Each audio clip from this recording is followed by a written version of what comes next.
આ બેન સાથે આવું થયું છે, આ બેન પોતે જ ગયા હશે એવું બોલવાનું કે કશી સજા આપવાની એના જગ્યા ઉપર એ લોકો એમના જોડે હસીને બોલીને વાતો કરતા હતા તો કે તને આ ડોસી મળી છે, તને તારી ઘરવાળી નથી, કે આવું હસીને બોલીને એ લોકો એમને કહેતા હતા.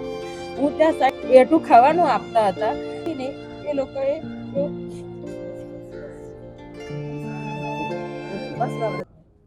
મારી મમ્મી 14 તારીખે કામ કરવા માટે ગઈ હતી કેનલ ઉપર.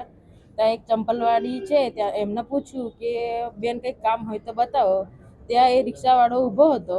તે રિક્ષાવાળો એવું કહેતો હતો કે બેન મારા જોડે ઘરકામ છે, તો મમ્મી કે હોય તો મને કહેજો.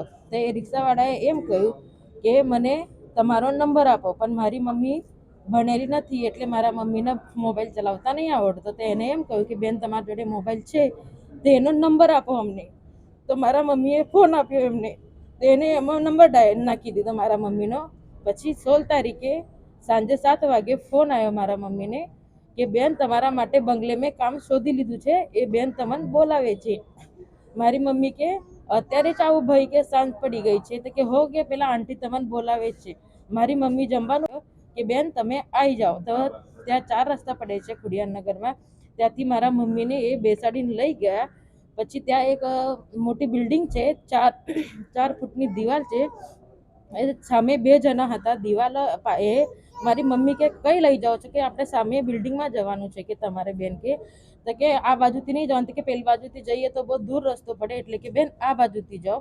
તો મમ્મી કે ના કે મને કશી એ નહીં લાગતું. તો પેલા સામેથી 2 જણા આવ્યા અને આ બાજુથી ઉચકીને પેલા 2 જણાએ સામેથી લીધું અને આગળ જઈને મારા મમ્મીને ધમકાવ્યા કે બોલીશ ના, બૂમો પાડીશ ના, નહીં તો હું તને મારી નાખીશ ને. મારા મમ્મીનું મોઢું દબાઈને મારા એ લોકોએ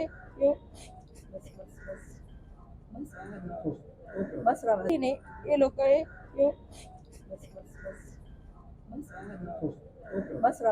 આવી અને મને ત્યાં લઈ ગયા. તો ત્યાં બધી આ ઘટના કઈ તે પોલીસમાં બધા એમ કે અમને નથી લાગતું કે આ બેન સાથે આવું થયું છે, આ બેન પોતે જ ગયા હશે એવું એ લોકો કહેતા હતા. પોલીસમાં બધા હતા ને એ 3-4 જણ બધા કહેતા હતા. બોલવાનું કે કશી સજા આપવાની એના જગ્યા ઉપર એ લોકો એમના જોડે હસીને બોલીને વાતો કરતા હતા તો કે તને આ ડોસી મળી છે, તને તારી ઘરવાળી નથી, કે આવું હસીને બોલીને એ લોકો એમને કહેતા હતા.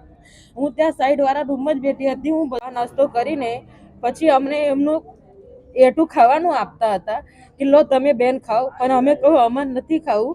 અને હોસ્પિટલમાં પણ લઈ ગયા. તે થોડા ઘણા વાત હતી એ અમને નહીં કરવા દીધી હોસ્પિટલમાં, ડૉક્ટર જોડે પણ નહીં કરવા દીધી.